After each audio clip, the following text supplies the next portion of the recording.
ചില ആളുകൾ എടുക്കുന്ന നിലപാട് കാണുമ്പോൾ എനിക്ക് അത്ഭുതം തോന്നുകയാണ് ഉണ്ണി ബാലകൃഷ്ണൻ. അതായത് ഹമാസ് ഇസ്രായേലിനെ ആക്രമിക്കുന്ന സമയത്ത് ഹമാസിനെയും ഇസ്രായേലിനെയും തമ്മിൽ, അല്ലെങ്കിൽ പാലസ്തീനെയും ഇസ്രായേലിനെയും തമ്മിൽ താരതമ്യം ചെയ്തുകൊണ്ട് ഹമാസ് അയച്ച 5000 റോക്കറ്റുകൾ ഇസ്രായേലിൽ പതിക്കുമ്പോൾ അതിനെതിരെ വിമർശിക്കുന്ന ആളുകളെ വിമർശിച്ചുകൊണ്ട് എഴുതുന്ന അതേ മനുഷ്യർ തന്നെ ഇപ്പോൾ ഇന്ത്യയിലെ 26 പേരുടെ ജീവനെടുത്ത, 25 ഇന്ത്യക്കാരുടെയും ഒരു നേപ്പാളിയുടെയും ജീവനെടുത്ത ഒരു വലിയ കൂട്ടക്കുരുതിയിൽ ഇന്ത്യ തിരിച്ചടിക്കുമ്പോൾ, അതും ഒരു സിവിലിയൻ്റെ രക്തം പോലും ചിന്താതെ തിരിച്ചടിക്കുമ്പോൾ, യുദ്ധം എന്ന് പറയുന്നത് എന്തോ ഒരു വലിയ സംഭവമാണെന്നും നിങ്ങൾ സമാധാനത്തിന് വേണ്ടിയാണ് നിങ്ങളിപ്പോൾ പ്രാർത്ഥിക്കേണ്ടതെന്നും ആഗ്രഹിക്കേണ്ടതും എന്ന നിലയിൽ പ്രചരിപ്പിക്കുന്നത് കാണുന്നതിനകത്ത് എനിക്കൊരു അസ്വസ്ഥതയുണ്ട്.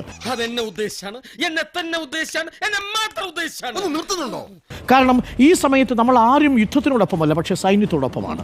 കാരണം ഈ രാജ്യത്തിൻ്റെ സുരക്ഷിതാവസ്ഥയെ അനുനിമിഷം ദുർബലമാക്കിക്കൊണ്ടിരിക്കുന്ന രാജ്യമാണ് പാകിസ്ഥാൻ. അതുകൊണ്ട് ഞാൻ പറയട്ടെ, ഇത്തരത്തിലുള്ള ഒരുപക്ഷെ ഏതെങ്കിലും തരത്തിൽ ചില താല്പര്യങ്ങളുടെ, സങ്കുചിതമായ താല്പര്യങ്ങളുടെ പേരിലുള്ള ആശയപ്രചരണങ്ങളിൽ ആരും വീണു പോകരുത് എന്ന് തന്നെയാണ് എനിക്ക് നിങ്ങളോട് പറയാനുള്ളത്. 100% ഞാൻ യോജിക്കുന്നു. അല്ല, യുദ്ധത്തിന് അനുകൂലമല്ല, പക്ഷേ ഭീകരവാദത്തിനെതിരാണ്. ആ ഭീകരവാദത്തിനെതിരാവണ്ടേ, ഭീകരവാദികളെ നിങ്ങൾക്ക് തുടച്ചു നീക്കണ്ടേ? ആ ഭീകരവാദികളെ തുടച്ചു നീക്കുക എന്നതാണ്. ആ ഭീകരവാദികൾ എവിടെയുണ്ടെങ്കിലും അവരെ തുടച്ചു നിൽക്കണം എന്നുള്ളതാണ് നമ്മുടെ നിലപാട്. ആ ഭീകരവാദികൾക്കൊപ്പം ഒരു തരത്തിലുള്ള ഐക്യവും നമുക്കുണ്ടാവാൻ പാടില്ല. അതാത് രാജ്യത്ത് ജീവിക്കുന്ന മനുഷ്യരെ സംബന്ധിച്ച് വളരെ പ്രധാനപ്പെട്ട കാര്യവുമാണ്. തോമ വിചാരിച്ചു ഭൂമിയിൽ ഉശിരുള്ള ആൺചെറുക്കൻ ഞാൻ മാത്രമാണെന്ന്.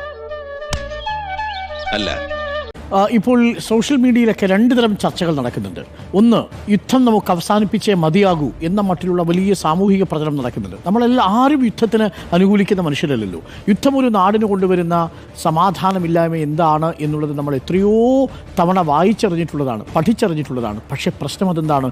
രാജ്യം അപകടകരമായ ഒരു സാഹചര്യത്തിൽ നിൽക്കുമ്പോൾ പാകിസ്ഥാനെ പോലെ ഒരു ഭീകര രാഷ്ട്രം, ഞാൻ അങ്ങനെ തന്നെ പറയും, ഇറ്റ്സ് എ ടെററിസ്റ്റ് കൺട്രി എന്ന് തന്നെ പറയേണ്ടി വരും. അതല്ലെങ്കിൽ ഭീകരവാദികളുടെ ആശുപത്രിയിൽ പോയി അവരെ സന്ദർശിക്കാൻ എങ്ങനെയാണ് പാക് പ്രതിരോധ മന്ത്രിക്ക് കഴിയുക?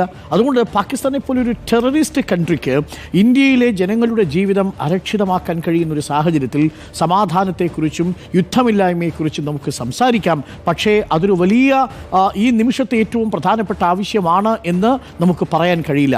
കാരണം പാകിസ്ഥാൻ്റെ ഈ ക്യാമ്പുകളെ പൂർണ്ണമായിട്ടും തുടച്ചു മാറ്റാതെ നമ്മുടെ രാജ്യത്ത് സ്വസ്ഥമായി ജീവിക്കാൻ കഴിയില്ല എന്നൊരു വസ്തുതയാണ്. ക്ഷമയുടെയും സഹനത്തിന്റെയും മാർഗം അവസാന നിമിഷം വരെ കൈവടിയാതിരിക്കാൻ ഞങ്ങൾ ശ്രമിക്കും. പക്ഷേ നിന്നെപ്പോലുള്ള ലോക പൊലയാടിമോമാരെ ഉദ്ദേശിച്ചാണ് പണ്ട് അങ്ങേര് പറഞ്ഞത്, വാളെടുത്തവൻ വാളാൻ. അതല്ലെങ്കിൽ ഒരു ആലോചിച്ച് നോക്കൂ, പഹൽഗാമിൽ കാഴ്ച കാണാൻ പോയി 26 പേരിൽ 25 ഇന്ത്യക്കാരിൽ അവരുടെ ജീവൻ നഷ്ടപ്പെട്ടത് അവർ വിശ്വസിച്ച് വന്നത് ഈ രാഷ്ട്രത്തെയല്ലേ? ആ രാഷ്ട്രത്തിന് അവരോടൊരു ബാധ്യതയില്ലേ? 164 പേരുടെ ജീവനല്ലേ 2008 നഷ്ടപ്പെട്ടത്? മുംബൈയിൽ പലയിടങ്ങളിലായിട്ട് നടന്ന ബോംബ് ആക്രമണങ്ങളിൽ നേരിട്ട് പോയി ഫയർ ചെയ്യായിരുന്നില്ലേ? ആ മനുഷ്യരൊക്കെ മുംബൈയിൽ സാധാരണ തെരുവുകളിൽ അവരുടെ ജീവൻ സന്ധാരണത്തിനായി ഇറങ്ങിയ മനുഷ്യരല്ലേ? അവരെ പോലെ ഇനി എത്ര മനുഷ്യർ മുംബൈയിലും ഡൽഹിയിലും കാശ്മീരിലുമൊക്കെ സന്ദർശിക്കാനിരിക്കുന്നു? ഇവരുടെയൊക്കെ ജീവൻ സുരക്ഷിതമാണ് എന്ന് ഈ സർക്കാർ ഉറപ്പ് നൽകണമെങ്കിൽ അതിർത്തി കടന്നു വരുന്ന തീവ്രവാദത്തെ അവസാനിപ്പിച്ചേ പറ്റൂ. കൊള്ളരുതാത്തവർ തങ്ങളുടെ സ്വാർത്ഥത കൊണ്ടും ക്രൂരതകൾ കൊണ്ടും നീതിമാന്മാരുടെ പാതയെ എല്ലാ വശങ്ങളിൽ നിന്നും ആക്രമിക്കുന്നു. ഈ അന്ധതയുടെ താഴ്വരയിൽ നിന്നും നീതിമാനെ കരകയറ്റുന്നവൻ അനുഗ്രഹീതനാകുന്നു. അതുകൊണ്ട് കയ്യടി കിട്ടുന്ന സോഷ്യൽ മീഡിയ പോസ്റ്റുകളുമായിട്ട് നിറയലല്ല, യാഥാർത്ഥ്യത്തെ അംഗീകരിക്കലാണ് ആവശ്യം എന്നതാണ് എൻ്റെ ടേക്ക്. ഞാൻ ഈ നിമിഷവും ഈ ഏത് യുദ്ധസമാനമായ സാഹചര്യത്തിലും ഇന്ത്യൻ സൈന്യത്തോടൊപ്പമാണ് എന്ന് ഒരിക്കൽ കൂടി പറഞ്ഞുകൊണ്ട് 2 കാര്യങ്ങൾ ഞാൻ പറയാം. നമ്പർ 1, ഈ ഇന്നത്തെ 9 അറ്റാക്കുകൾ, നേരത്തെ ഉണ്ണി ബാലകൃഷ്ണൻ പറഞ്ഞ ബഹാവൽപൂരിലെ അറ്റാക്ക്, അതേപോലെ തന്നെ മുരളിക്കിലെ അറ്റാക്ക്, ഇത് 2ഉം പ്രധാനപ്പെട്ടതാണ്. ഈ 3 അറ്റാക്കുകൾ വളരെ പ്രധാനപ്പെട്ടതാണെന്ന് ഞാൻ മനസ്സിലാക്കുന്നു. ഒന്ന്, ബഹാവൽപൂരിലേത് അങ്ങ് പറഞ്ഞു കഴിഞ്ഞു. അവിടെ മസൂദ് അസറിനെ, ജെയ്ഷെയുടെ ഭീകരവാദികളെ വളരെ കൃത്യമായിട്ട് തന്നെ ടാർഗറ്റ് ചെയ്തുകൊണ്ടുള്ളൊരു നീക്കമായിരുന്നു. 10 കൂട്ടാളികളാണ് നഷ്ടപ്പെട്ടിരിക്കുന്നത്. അതിൽ സ്വാഭാവികമായും 10 ബന്ധുക്കളുണ്ട്. അതിൽ തന്നെ 2 പേർ ജെയ്ഷെ മുഹമ്മദിന്റെ മുന്നണി പോരാളികളാണെന്ന് അറിയാൻ സാധിക്കുന്നുണ്ട്. ലഷ്കർ ഇ തൊയ്ബയുടെ ഒരു കമാൻഡറെ കൊലപ്പെടുത്തിയിട്ടുണ്ട് കേട്ടോ, മറ്റൊരു ക്യാമ്പിൽ നടത്തിയ ആക്രമണത്തിൽ. 80 ഭീകരരെയാണ് നമ്മൾ ഇപ്പോൾ വധിച്ചിരിക്കുന്നത് എന്നതാണ് അനൗദ്യോഗികമായ റിപ്പോർട്ട്. ഞാൻ ബഹാവൽപൂരിനോടൊപ്പം തന്നെ പ്രാധാന്യത്തോടു കാണുന്ന ഒന്നാണ് മുരളിക്കിലെ ക്യാമ്പിൽ നടത്തിയിരിക്കുന്ന ആക്രമണം.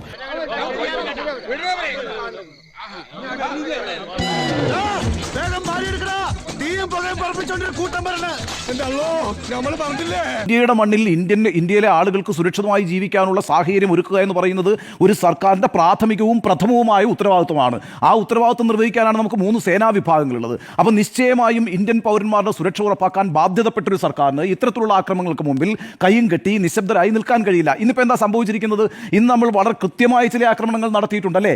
ആക്രമണങ്ങൾ എന്ന് പറഞ്ഞാൽ എവിടെയൊക്കെയാണ്? ഇപ്പോൾ വിദേശ വാർത്താ ഏജൻസികളടക്കം റിപ്പോർട്ട് ചെയ്തുകൊണ്ടിരിക്കുന്നത് പാകിസ്ഥാന്റെ 9 പ്രധാനപ്പെട്ട പട്ടണങ്ങളിൽ ഇന്ത്യ ആക്രമണം നടത്തിയെന്നാണ്. ഇന്ത്യ അത് സ്ഥിരീകരിച്ചിട്ടില്ല. ഇന്ത്യ ഒരു ആക്രമണം മാത്രമാണ് സ്ഥിരീകരിച്ചിരിക്കുന്നത്. അത് ലാഹോറിലെ വ്യോമകേന്ദ്രവുമായി ബന്ധപ്പെട്ട ആക്രമണമാണ്. എന്നാൽ റാവൽപിണ്ടി എന്ന് പറയുന്നത് എന്താണ്? ആ പ്രദേശത്തിന്റെ പ്രത്യേകത എന്ന് പറയുന്നത് ഈ പാകിസ്ഥാൻ സൈന്യത്തിന്റെ ആസ്ഥാനം നിലകൊള്ളുന്ന സ്ഥലമാണ് റാവൽപിണ്ടി എന്ന് പറയുന്നത്. ആ റാവൽപിണ്ടിയിൽ ഒരു ക്രിക്കറ്റ് സ്റ്റേഡിയം തകർന്നിട്ടുണ്ട്.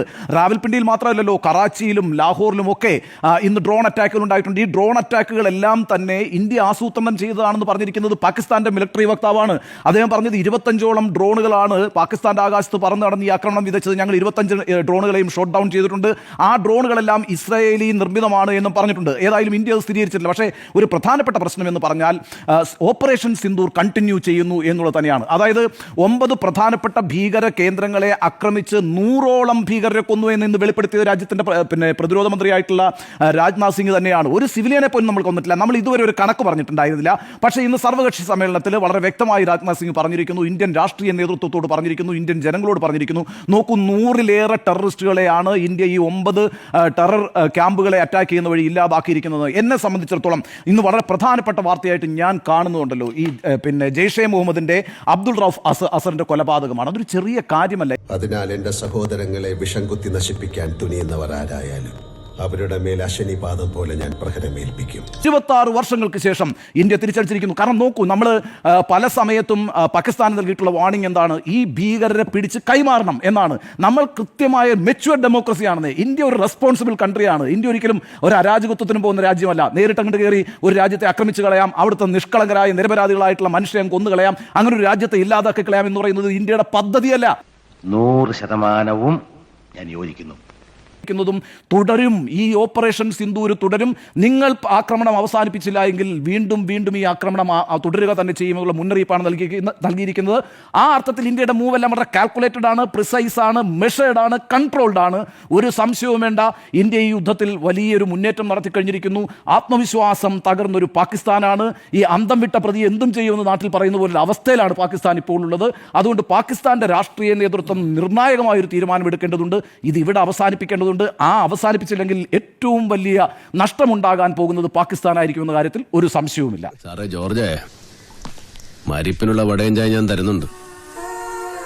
ഇപ്പോഴല്ല, പിന്നെ ഞാൻ പോകുന്നു. ബൈ.